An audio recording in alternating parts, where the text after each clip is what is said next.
చంద్రబాబు నాయుడు ఇటువంటి దిక్కుమాలిన బతుకు. ఆడికాళ్ళు వీళ్ళు కాళ్ళు పట్టుకుని, అడ్డమైన వాళ్ళ కాళ్ళు పట్టుకుని, అధికారాన్ని అడ్డం పెట్టుకుని, వ్యవస్థలను అడ్డం పెట్టుకుని బతికినటువంటి కుక్క బతుకు చంద్రబాబు. జగన్మోహన్ రెడ్డి గారు కాదు. జగన్మోహన్ రెడ్డి గారు రాష్ట్ర ప్రజలు నమ్ముకున్నారు. ఏది ఉన్నా కూడా అది హైకోర్టు కావచ్చు, సుప్రీంకోర్టు కావచ్చు, ఏ వ్యవస్థ అయినా కూడా ఆయన తీసుకున్న నిర్ణయాన్ని ప్రజల ముందే పెడతారు. ప్రజల ఆమోదంతో, ప్రజల సహకారంతో ఈ రాష్ట్రాన్ని పరిపాలిస్తారు. జగన్మోహన్ రెడ్డి గారు 20 సంవత్సరాల వరకు ఇక్కడే ముఖ్యమంత్రిగా 20 సంవత్సరాల పైన ఉంటాడు. ఆయన ఎవరో కూడా ఏ వ్యవస్థలో కూడా ఏ వ్యక్తులు కూడా ఆయన ఏమీ చేయలేరు. ఈ ప్రజల అండ జగన్మోహన్ రెడ్డి గారి పుష్కలంగా ఉంది. చంద్రబాబు నాయుడు గారు ఒక కూటమి కట్టాడు, మాయ కూటమి.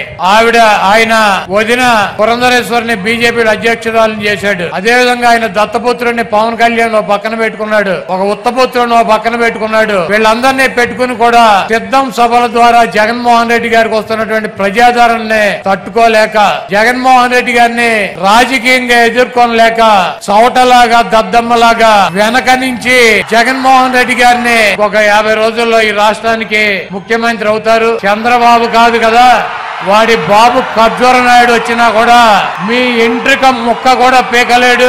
నలుగురు గురించి చెప్పాలి మీకు. నలుగురు మీకు తెలిసే ఉంటుంది. ఆ నలుగురిని కలిపి 420 గాళ్ళు అంటారు. ఒకడు దీనికి రాజగురువు రామోజీరావు. ఈ దేశానికి ఎవడు ప్రధానమంత్రిగా ఉండాలి, నా పేపర్ చదివి ప్రజలు డిసైడ్ చేస్తారని చెప్పి పిచ్చి బెమ్మల్లో బతుకుతున్నటువంటి పిచ్చి రామోజీరావు. రెండోవాడు ఏబిఎన్ రాధాకృష్ణ. వీళ్ళ నలుగురికి జగన్మోహన్ రెడ్డి గారు భయపడతాడా అని అడుగుతున్నాడు. జగన్మోహన్ రెడ్డి గారు వాళ్ళ నలుగురికి ఆయన భయపడతాం ఎందుకు? ఆయన చెప్తున్నారు 2-3 మీటింగ్లో నా ఏక ముక్క కూడా పేకలేరు అని చెప్పి నలుగురు పేర్లు చెప్పి. ఆయన అవసరం లేదు. ఈ 420 గాళ్ళకి నేను కూడా భయపడను. భయం ఎవరు అంటే భయమా? ఈ రాష్ట్రంలో బ్రోకర్ గాళ్ళు అంటే భయం ఉంటుందా? గడ్డలో ఉన్నటువంటి ఇంటికి కూడా పేకలేరు వాళ్ళు. భయం కాదు. ఈ రాష్ట్రంలో జగన్మోహన్ రెడ్డి గారిని అడ్డు తొలగించుకోవాలి.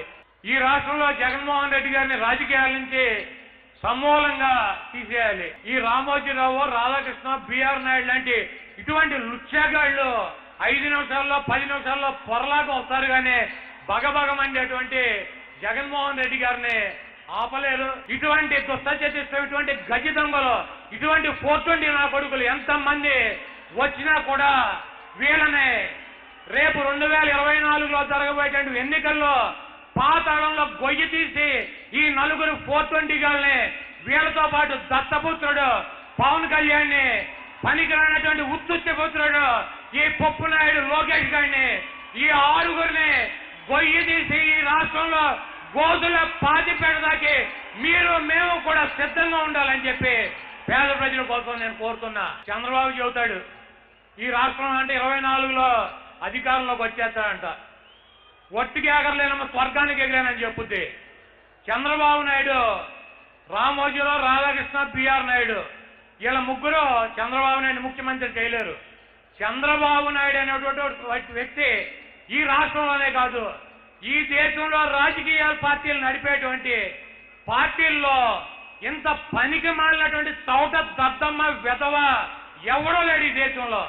నువ్వు ముఖ్యమంత్రిగా, పార్టీ అధ్యక్షుడిగా 5 సార్లు పోటీ చేస్తే ఒక్కసారి కూడా గెలవలేనటువంటి చవట దద్దమ్మ సన్నాసి చంద్రబాబు నాయుడు. కొడుకుని మంగళగిరిలో గెలిపించుకోలేనటువంటి సొంత పప్పుగాడిని ఎమ్మెల్యేని కూడా చేయలేనటువంటి దౌర్భాగ్య పరిస్థితిలో ఉన్నటువంటి వ్యక్తి చంద్రబాబు నాయుడు. ఈ రాష్ట్రంలో చంద్రబాబు నాయుడు ముఖ్యమంత్రి అయినాక వైఎస్ఆర్ కాంగ్రెస్ పార్టీ పుట్ట ముందు కానీ పుట్టినాక కానీ ఎన్నిసార్లు ఎన్నికలు జరిగినాయి? 7 సార్లు పార్లమెంట్ ఎన్నికలు జరిగితే మొన్న ముష్టి 3 పార్లమెంట్లు గెలిచాడు ఈ రాష్ట్రంలో. రాజశేఖర రెడ్డి గారు ఉండగా 2004లో 5, 2009లో 6 పార్లమెంట్లు గెలిచాడు. ఆ రోజు 47 సీట్లకు పరిమితం అయ్యాడు.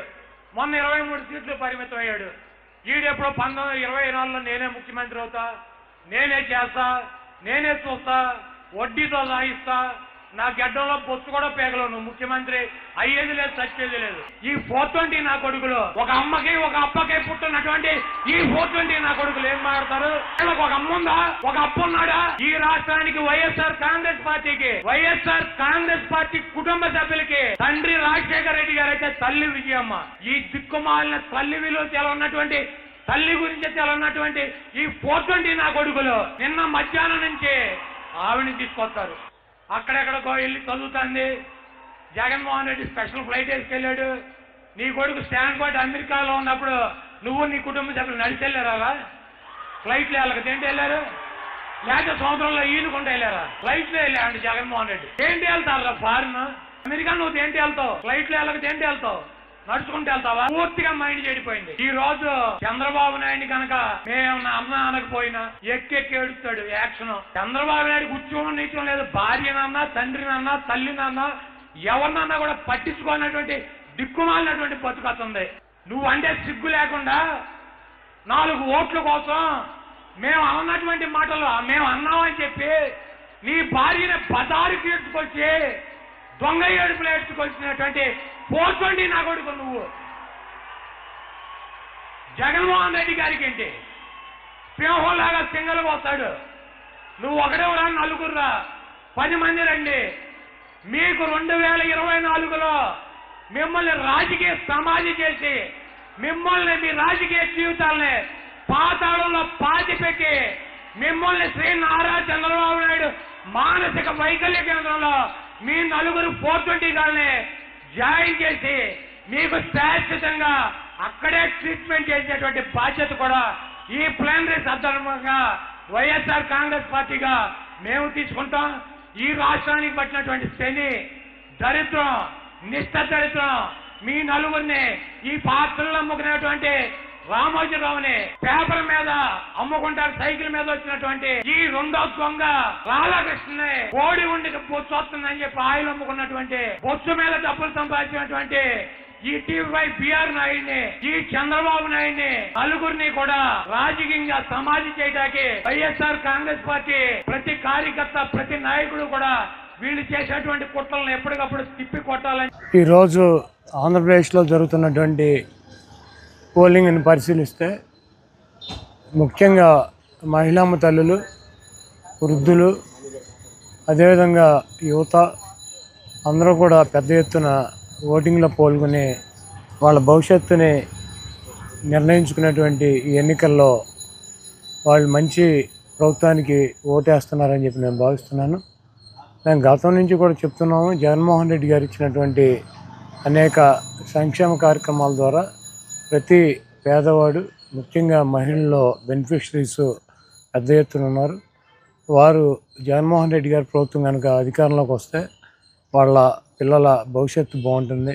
వాళ్ళ పిల్లల చదువులు కావచ్చు, లేకపోతే వాళ్ళకి ఆరోగ్య సమస్యలు వచ్చినా పేదవారిని పట్టించుకునేటువంటి ప్రభుత్వం, వాళ్ళకి ఇళ్ళు నిర్మించి ఇచ్చినటువంటి ఈ ప్రభుత్వాన్ని, జగన్మోహన్ రెడ్డి గారిని ఆశీర్వదించడానికి ఇంత పెద్ద ఎత్తున మహిళమ్మ తల్లులు బూతులకి వచ్చేంత ఎండలో కూడా ఈ 3:30 సమయం వస్తుంది. 60% పోలింగ్ ఇక్కడ గుడివాడలో కంప్లీట్ అయింది. అదేవిధంగా రాష్ట్ర వ్యాప్తంగా కూడా ఇదే పెద్ద ఎత్తున ఓటింగ్ జరుగుతుంది.